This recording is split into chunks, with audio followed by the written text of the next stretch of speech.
તો આ વાસ્તુ દોષને તમે કઈ રીતે વ્યાખ્યાયિત કરો છો? એમાં વાસ્તુ દોષ જે આપણે વાત કરીએ છીએ એમાં એવું છે કે ભાઈ આપણા મનમાં પહેલેથી એવું નક્કી છે કે ભાઈ અગ્નિ ખૂણો છે ત્યાં રસોડું હોવું જોઈએ. આપણા મનમાં પહેલેથી એવું નક્કી છે કે ઈશાન ખૂણામાં પૂજા હોવી જોઈએ.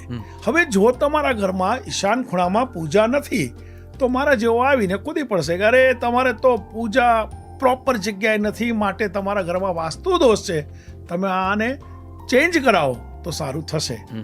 એ રીતે આપણે એને વાસ્તુ દોષ ગણીએ છીએ. પણ એવું બધી જ જગ્યાએ પૂજા છે. ભગવાનની જ્યાં ઈચ્છા છે ભગવાન ત્યાં બેઠા છે. ખાલી એટલું યાદ રાખવું છે કે પૂજા છે તો પૂજાને તમે ત્યાં સ્વચ્છતા રાખો, બહુ બધા ભગવાન ના રાખો. મંદિરની અંદર એટલા બધા ભગવાન હોય છે કે એકબીજાને અડતા હોય ને કોણી મારતા હોય એવું લાગે આપણને. અને એમાંય અગરબત્તી કરી હોય તો એટલી બધી રખ્યા હોય એની અંદર.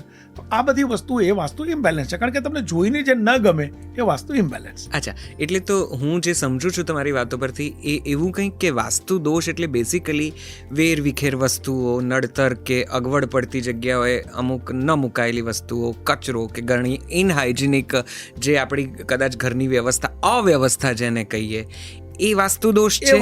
અને એમાંથી તમારા મનમાં ખોટા વિચારો આવવા લાગે, તમને એ ગમે નહીં, તમે ટેન્શનમાં આવી જાઓ, કદાચ સ્વાસ્થ્ય બગડે, એટલે આ બધી વસ્તુ થાય એટલે તમને કંઈક ખોટા પરિણામો મળતા જાય એટલે તમને એમ થાય કે વાસ્તુ દોષ છે એટલે આવું થયું. પણ એને ગોઠવવા માંડો તો કશું નથી થવાનું. ઓકે, ચાલો આપણે થોડું ગોઠવવા માંડીએ. તો સૌથી પહેલા કદાચ વાસ્તુને સમજવા માટે પેલી 10 દિશાઓ વિશે સમજવું જરૂરી છે. થોડોક પ્રકાશ પાડો, થોડુંક સરળતાથી અમને સમજો. 10 દિશા આમાં પહેલા તો આપણે આભાર માનવાનો સૂર્યનારાયણ ભગવાનનો કે એ કાયમ એક જ જગ્યાએથી નીકળે છે એટલે આપણને ખબર છે કે આ પૂર્વ દિશા છે. સાહેબ તમે જોજો ઘણા બધા લોકોને દિશાની ખબર નથી, એનાથી વધારે લોકોને ખૂણાની ખબર નથી. જી. તો દિશા અને ખૂણા સહજ રીતે જો આપણને ખબર પડતી જાય કે ભાઈ આને આ દિશા કહેવાય અને આને આ ખૂણા કહેવાય, તો હું એવું માનું છું કે તમે જાતે જ તમારા ઘરને વાસ્તુ બેલેન્સ કરી શકો. ઓકે. તો દિશાને ઓળખવા માટે આપણે શું કરવું? તો સૌથી પહેલા તો એ નક્કી કરો કે સૂર્ય ક્યાં ઉગે છે. હવે માની લો કે અત્યારે આપણે અહીંયા બેઠા છીએ, આપણે બંને જણા અહીંયા બેઠા છીએ. હું તમારી સામે પહેલી વખત આવીને બેઠો, તમારા સ્ટુડિયોમાં પહેલી વખત આવ્યો, મને ખબર નથી સૂર્ય ક્યાં ઉગે છે. પણ એક એક્ઝામ્પલ આપું છું કે માની લો કે આ સામે જે દિશા છે ત્યાં સૂર્ય ઉગે છે. તો સૂર્ય ઉગે છે એની સામે મોઢું કરીને તમે ઊભા રહેશો તો એ પૂર્વ દિશા છે. સૂર્ય જ્યાં ઉગે છે એ દિશા પૂર્વ છે. તમારો જમણો હાથ જે બાજુ જાય છે, સૂર્ય ઉગે છે એ તરફ મોઢું કરીને ઊભા રહો ને તમારો જમણો હાથ જે તરફ જાય છે એ સાઉથ છે. તમારો ડાબો હાથ જ્યાં જાય છે એ નોર્થ છે. આટલું તમારે ગોખવું પડે. સૂર્ય ઉગે છે એટલે સ્વાભાવિક છે પૂર્વ છે. સૂર્ય ઉગ્યા પછી જે આથમે છે એની સામે આથમે એટલે પશ્ચિમ. તો પૂર્વ અને પશ્ચિમ, ડાબો હાથ ઉત્તર છે અને જમણો હાથ દક્ષિણ છે. તો આવી રીતે થઈ 4 દિશા. હવે 4 દિશામાં 4 ખૂણા. તો કે 4 ખૂણા કયા? તો કે સૌથી પહેલા ઈશાન ખૂણો. તો ઈશાન ખૂણો એ શું છે? એ પૂજાનો ખૂણો છે. પછી છે એક અગ્નિ ખૂણો. તો અગ્નિ ખૂણો શું છે? તો એ પ્રોગ્રેસનો ખૂણો છે. પછી છે એક નૈઋત્ય ખૂણો. તો ઈશાન ખૂણો જે છે, ઈશાન ખૂણો એ ઉત્તર અને પૂર્વ વચ્ચે જે ખૂણો આવે છે, નોર્થ અને ઈસ્ટ વચ્ચે જે ખૂણો આવે છે અને ઈશાન ખૂણો કહીશું. બરાબર. ઈસ્ટ અને સાઉથ વચ્ચે જે ખૂણો આવે છે અને અગ્નિ ખૂણો કહીશું. સાઉથ અને વેસ્ટ વચ્ચે જે ખૂણો આવે છે એને નૈઋત્ય ખૂણો કહીશું. અને વેસ્ટ અને નોર્થ વચ્ચે જે ખૂણો આવે છે એને વાયવ્ય ખૂણો કહીશું. તો આ થઈ 4 ખૂણા, 4 દિશા એટલે 8, આકાશ અને પાતાળ એટલે ટોટલ 10 દિશા આવી રીતે થાય.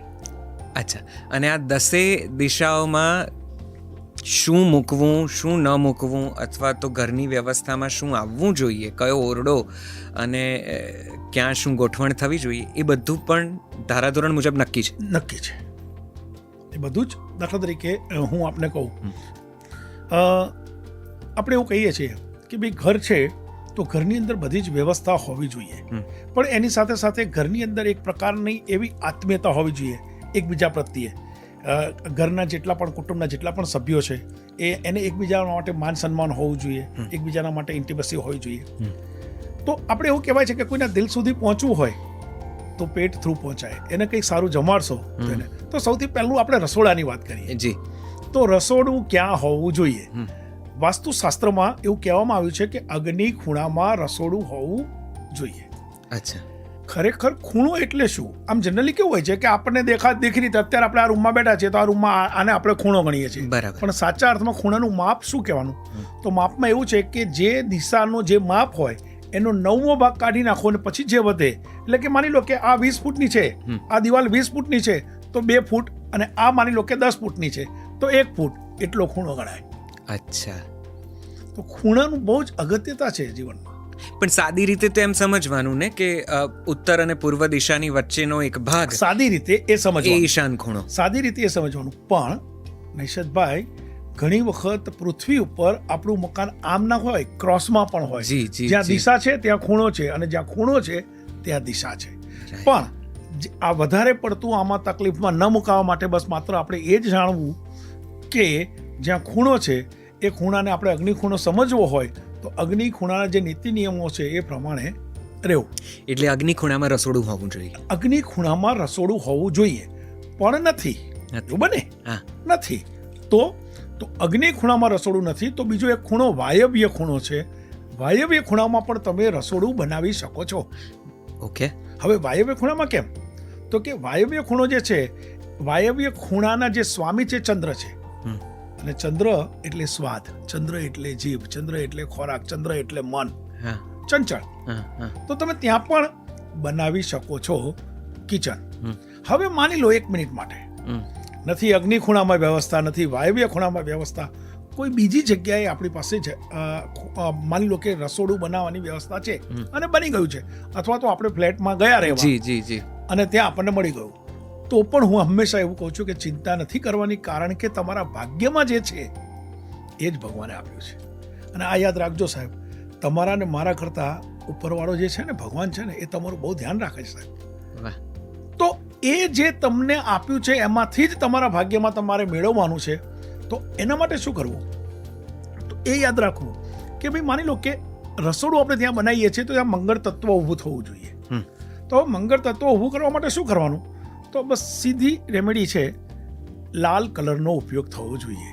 તો 0નો એક લાલ બલ્બ, કોઈ પણ જગ્યાએ રસોડું છે, 0નો એક લાલ બલ્બ ચાલુ કરી દો તો રસોડાનો બીજી જે દિશા કે બીજા ખૂણામાં જે બનાવ્યું છે એનો જે દોષ છે એ દોષ દૂર થશે અને થશે. હા. લાલ કલરનો 0નો બલ્બ ચાલુ કરવાનો, બસ. ઓકે. એમાં કોઈ તોડફોડ કરો તો તકલીફ. કારણ કે આજકાલ તો એવું છે કે એ સમય ગયો જ્યારે આપણે આપણા પ્લોટ્સ લઈને ઘરો બનાવતા હતા અને એ વ્યવસ્થા સચવાતી હતી. હવે તો પ્લોટ્સ નથી મળતા અને ઘરો લગભગ તૈયાર હોય છે ને એમની પણ પેટર્ન બધી લગભગ નક્કી જ હોય છે. દરેક ઘરોમાં અમુક બાય અમુકનું ડ્રોઈંગ રૂમ ને પછી સામે રસોડું ને એવું બધું ગોઠવણ હોય છે. એટલે બહુ ચોઈસ રહેતી નથી, ઓપ્શન રહેતું નથી કે અગ્નિ ખૂણામાં રસોડું મળે કે ન મળે. આપણું શાસ્ત્ર, હું એક વાત ચોક્કસ કહું છું કે આપણો દેશ જ્યારે આ ધર્મના નામે આપણે કહીએ છીએ ને વાત, તો એની સામે આપણને એ લોકો બહુ લિબરલ હતા. જે તે વખતે આપણને એ લોકોએ બહુ આઝાદી પણ આપી છે. જી, જી. એવું નથી કે તમારે આ જ કરવાનું. બની બેઠેલા જે ઠેકેદારો છે ને એ લોકો ક્યાંક ને ક્યાંક આપણને મિસગાઈડ કરતા હોય. દીકરા દીકરીના લગ્ન હોય, અભ્યાસ, નોકરી કે બિઝનેસ હોય, 30 વર્ષના અનુભવી જ્યોતિષ શાસ્ત્રી શ્રી શૈલેન્દ્રસિંહજી વાઘેલા બાપુ પાસેથી તમામ પ્રશ્નોના સચોટ સમાધાન મેળવો. મહેનતનું ફળ મેળવવા પાછળ ગ્રહો તેમજ કુંડળી ખૂબ જ મહત્વપૂર્ણ ભાગ ભજવી શકે છે. 30 વર્ષના અનુભવી એસ્ટ્રોલોજર શ્રી શૈલેન્દ્રસિંહજી વાઘેલા બાપુનો સંપર્ક કરીને સચોટ માર્ગદર્શન મેળવો.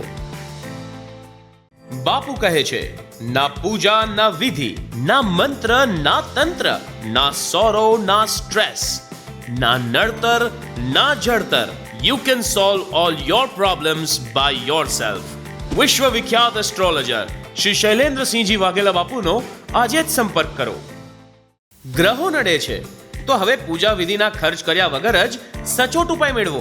આજે જ વિશ્વ વિખ્યાત એસ્ટ્રોલોજર શ્રી શૈલેન્દ્રસિંહજી વાઘેલા બાપુનો સંપર્ક કરો. 54 દેશોમાં જ્યોતિષ વિદ્યા દ્વારા આપણા દેશની સંસ્કૃતિ ફેલાવનાર શ્રી શૈલેન્દ્રસિંહજી વાઘેલા બાપુનો સંપર્ક કરી તમને મૂંઝવતા પ્રશ્નોનું નિરાકરણ મેળવો.